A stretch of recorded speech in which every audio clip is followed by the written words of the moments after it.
د جی ډي پي او جي ان پي ترمنځ توپیرونه. جی ډي پي څه ته وایي؟ دا د ګراس ډومسټک پروډکټس مخفف دی او معنا یې د ناخالص داخلي تولیدات. ناخالص داخلي تولیدات څه ته وایي؟ یعنې په یو هیواد کې په یوه ټاکلې دوره کې په بازار کې د ټولو تولید شوو توکو او خدماتو پولي ارزښت ته وایي. دا پولي ارزښت ښایي له رستورانتونو لاسته راغلی وي، له دوکانونو لاسته راغلی وي او یا له هغه کاروبارونو څخه لاسته راغلی وي چې مالکان یې خارجیان دي.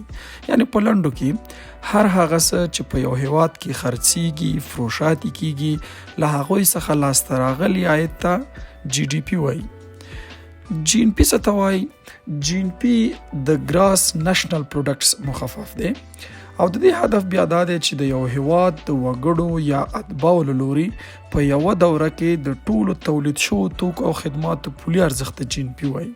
یعنې که د یو هیواد وګړي د نړۍ په هر کونج کې کار کوي، د هغې څخه لاسته راغلی عاید یې د خپل هیواد لپاره جي ان پي ده. مثلا مکډونلډز یوه کمپنۍ ده چې څښتن یې امریکایي وګړی دی.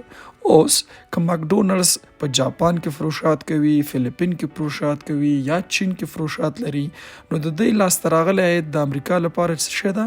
جي ان پي ده.